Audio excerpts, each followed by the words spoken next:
kindergartners. I'm so excited to be reading chapter 3 with you guys today. As we read chapter 3, we're going to think, can I visualize this in my mind? Try and think exactly what we're reading, picture it in your mind. In chapter 3, I'm really excited. It's called Open Sesame. Open Sesame. So here we go. We're going to read chapter 13 of Midnight on the Moon. Get ready. This is a good one. The fourth M thing must be out there, said Annie. Beside the door was a button with the word open on it. Annie reached for the button. Wait, Jack grabbed her hand. There's no air on the moon, remember? Oh, right, but we have to go out and find the M thing. Let's see what the book says. He pulled the book out of his backpack. Go on, pull your book out of the backpack. He flipped through it until he found a page that showed the surface of the moon. He read aloud. Here, listen, pretend you're reading your book. It takes 14 Earth days to equal 1 day on the moon. No air protects the moon from the sun's rays, so the daytime heat reaches 260 degrees. That's so hot. And it takes 14 Earth days to equal 1 day on the moon. Wow.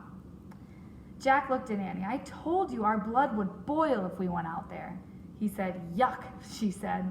Jack read from the book again. Moon scientists wear spacesuits, which have controls to keep them from getting too hot or too cold. They have tanks which provide air for up to 2 hours. So I'm already visualizing the reading this book, and this book is telling them some things that they need to prepare for before they go out into space.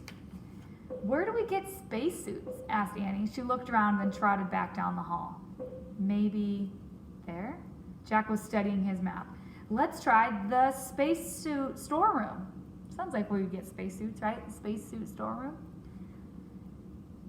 Don't look at the map, said Annie. Look at the real room. Jack glanced up. Annie was peering through a doorway off the hall. There's a ton of space stuff in here, she said. Jack went to look. Bulky white suits hung from hangers, air tanks, helmets, gloves, and boots sat in neat rows on shelves. Wow, it's like the armor room in the castle. Yeah, with huge armor, said Annie. Let's pick out the smallest stuff, said Jack. The suits can go right on over our clothes.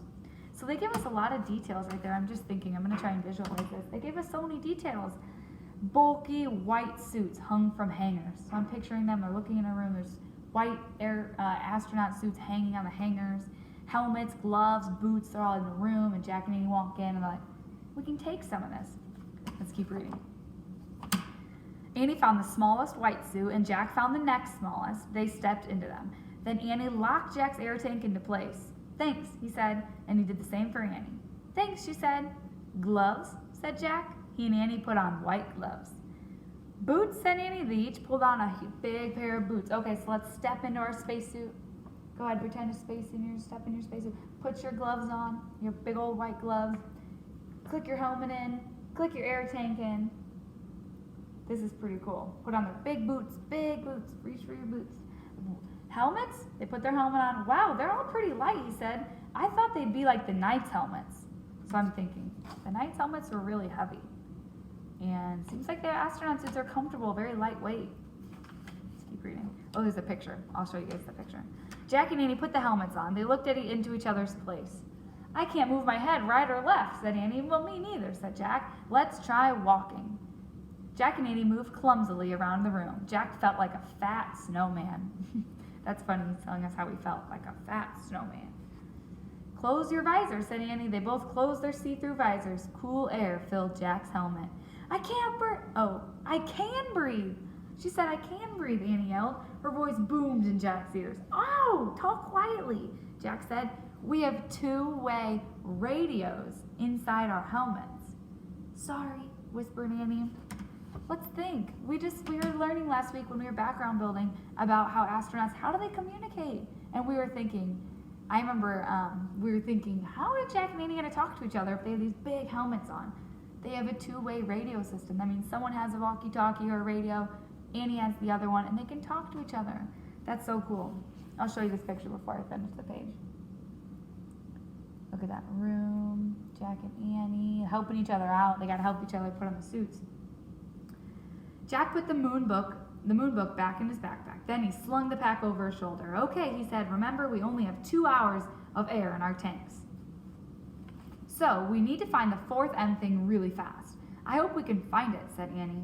Me too, said Jack. He knew they could not go home until they found it. Let's go, said Annie. She gave Jack a little push. Watch it, no goofing off, he said. We don't want to fall over in these suits. Just go, go, said Annie. She pushed him out of the room.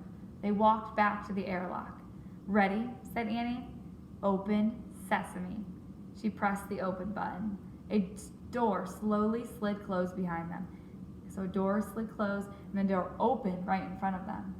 And Jack and Annie stepped out onto the moon. I'm so excited.